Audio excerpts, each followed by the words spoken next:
Bonjour mes chères sœurs, bonjour mes chers mamoun. Je suis contente de passer ce message aujourd'hui et nous encourager toutes qui allons passer 10 jours dans la prière et dans le jeûne en faveur de nos enfants. Et aujourd'hui particulièrement, c'est un jour d'action de grâce, un jour de louange, un jour de remerciement à Dieu pour les enfants qu'il nous a donnés.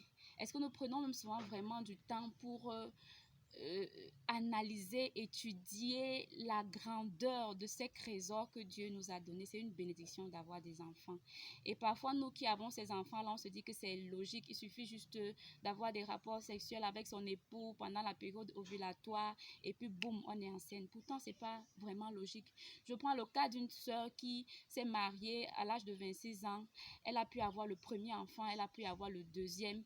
Et puis, au niveau du deuxième, c'était une période où elle vivait vraiment des moments très difficiles. Elle s'est dit, il faudrait qu'elle arrête d'abord le temps qu'il y ait équilibre financier dans son couple.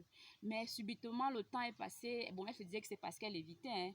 4 ans, l'enfant a eu 4, 5, 6. Après, elle s'est dit, ouais, il faut vraiment que je cherche.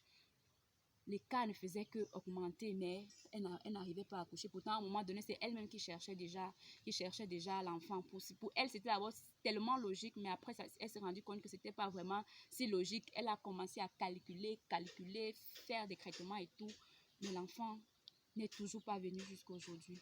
Comprenons donc que si on a pu enfanter même juste un, c'est une grâce de Dieu. Et juste pour cela, ma chère sœur, je veux t'encourager à louer le Seigneur, à repartir même à la maison quand tu vas voir tes enfants, à les embrasser très fort et à leur dire, je vous aime, je vous aime. À leur dire qu'ils sont une bénédiction de l'Éternel. Il faudrait qu'ils sachent que pour eux, il faudrait qu'ils sachent que pour toi, ma lady, ou ma mère, ma mamoun, leur présence dans la maison est une bénédiction pour toi, qu'ils se sentent bénis et source de bénédiction pour toi. Donc, je voudrais vraiment nous encourager aujourd'hui, comme notre passage nous dit, de louer le Seigneur, de dire merci à Dieu, en tout temps et pour toutes choses. Et pour toutes choses. Pour toi qui n'as qu'un seul enfant et qui peut-être même cherche encore à avoir des enfants depuis, mais les enfants ne viennent pas. Si tu as juste un seul, Malédie, prends du temps pour sauter devant le Seigneur. Prends du temps pour acclamer le Seigneur parce que c'est une grâce, c'est une bénédiction. J'ai encore l'histoire même d'une autre femme, une dame elle est encore toute jeune. Mais elle est mariée depuis au moins 4 ans avec son époux.